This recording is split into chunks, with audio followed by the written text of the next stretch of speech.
एक नहायत ही अहम खबर आपके साथ शेयर करने जा रहा हूँ क्योंकि कोरोना वायरस की वजह से जैसे पूरी दुनिया के अंदर इस टाइम बहरान सी कैफियत है और पाकिस्तान के अंदर भी स्पेशली इस तरह के मसाइल हैं और बहुत सारे लोगों का जो सिस्टम था सारे का सारा मामूलाती ज़िंदगी मुतासर हो चुके हैं।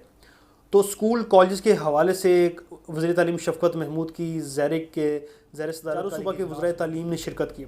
उसके अंदर ये कोई हतमी फ़ैसला नहीं किया गया कि 1 जून से स्कूल कॉलेज खोले जाएंगे या नहीं, इस चीज़ का कोई ऐसा कोई फ़ैसला नहीं किया गया। और लॉकडाउन के हवाले से जो ये खबर थी वो ये थी कि 9 मई से इसके अंदर नरमी बरती जाएगी। रमज़ान और ईद के हवाले से जो शॉपिंग हैं लोगों ने करनी थी, उसके अंदर कोई नरमी बरत के लॉकडाउन को ख़त्म करके और मार्केट्स और सारे कारोबार खोल के एक किस्म के लोगों को सरप्राइज़ दिया जाएगा। लेकिन स्कूल कॉलेज और यूनिवर्सिटीज़ के हवाले से कोई ऐसा कोई ख़त्मी फ़ैसला नहीं किया गया था।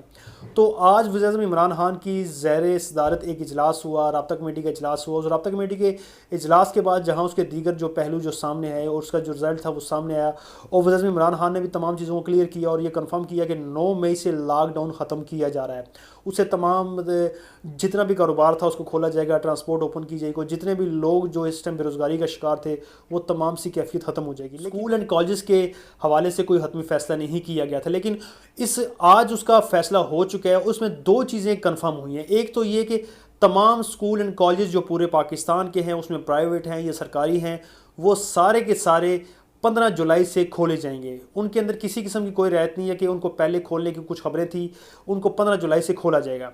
उसके बाद दूसरा बड़ा अहम फ़ैसला और वो ये हुआ कि उन स्कूल एंड कॉलेज़ के साथ साथ जितने भी तलबात थे जो कि 9वीं 10वीं 11वीं और 12वीं जमात के तलबात थे जो कि मुख्तलिफ बोर्ड्स के अंदर अपने इम्तहानात दे रहे थे या कुछ देने वाले थे, उनके तमाम के तमाम इम्तहानात इस दफ़ा मुलतवी नहीं बल्कि अब कैंसिल हो चुके हैं।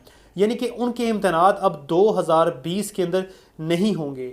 सिर्फ नहीं होंगे बल्कि उनको 9वीं 10वीं 11वीं और 12वीं जमात से प्रमोट करके अगली क्लास में भेज दिया जाएगा और वो अगली क्लास में बैठेंगे। यानी कि जो तालिब इल्म 9वीं क्लास के थे वो अब 10वीं में बैठेंगे, 10वीं वाले प्रमोट होकर अब 11वीं में चलेंगे, वाले जो थे वो 12वीं के अंदर और 12वीं वाले अब अपनी वो प्रमोशन के बाद यूनिवर्सिटी में दाखिला ले सकेंगे। तो ये तमाम चीज़ें हैं कि यानी कि इसके साथ साथ जो बड़ी जो अहम बात वो ये है कि उनका पिछले साल का रिज़ल्ट देखा जाएगा। जो स्टूडेंट्स 10वीं जमात के हैं उनका जो 9वीं क्लास का जो रिज़ल्ट था उसको देखा जाएगा। उसको देखने के बाद उनको प्रमोट करके 11वीं में भेजा जाएगा और स्पेशली जो 12वीं के स्टूडेंट्स थे उनके 11वीं के रिज़ल्ट को देखा जाएगा और उनके रिज़ल्ट को देखते हुए उनको अगली क्लास में भेजा जाएगा। और जो 9वीं और 11वीं जमात के जो तलबात हैं उनके बारे में इसका खैर वाज़े तो नहीं, लेकिन ये कि जो तालिब इल्म के लिए जो एक खुशखबरी थी वो यही थी।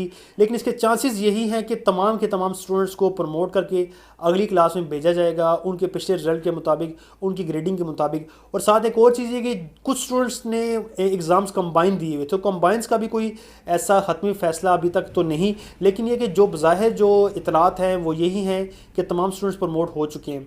इसके साथ साथ जो यूनिवर्सिटीज़ के स्टूडेंट्स हैं जो BA BSc part 3 part 4 3rd year 4th year के वो इम्तहानात देने वाले थे, उनके हवाले से भी कोई हतमी फ़ैसला नहीं है क्योंकि यूनिवर्सिटीज़ ने इसके बारे में कोई डिसीजन नहीं लिया। लेकिन उनका फ़िलहाल यही कि वो उनके इम्तहानात होंगे क्योंकि पंजाब यूनिवर्सिटी ने तो ये कहा था कि तमाम स्टूडेंट्स के इम्तहानात हम ऑनलाइन लेंगे। अब ऑनलाइन कैसे होंगे उनका तरीक़ाकार बिल्कुल वाज़ेह नहीं है। तो अब तक की इतलात वो यही थी कि तमाम स्टूडेंट्स जो कि 9वीं 10वीं 11वीं 12वीं वाले थे वो चाहे किसी भी ग्रुप से हो, चाहे साइंस से हो, आर्ट्स से हो, कॉमर्स से हो, उन तमाम के लिए खुशखबरी है और बड़ी खबर ये कि वो अब अगली क्लास में बैठ सकेंगे और वो अगली क्लास के अंदर अपने नए तालीमी साल का उनका आगाज़ होगा। और वो नहायत ही खुशी की खबर है ये, और पूरे पाकिस्तान में स्टूडेंट्स के अंदर एक खुशी की लहर है और बहुत बड़ा एक इक़दाम है हुकूमत का। लेकिन इसके कुछ नुकसानात भी हैं, वो भी इंशाल्लाह मैं कमिंग वीडियोज़ के अंदर आपके साथ शेयर करूँगा।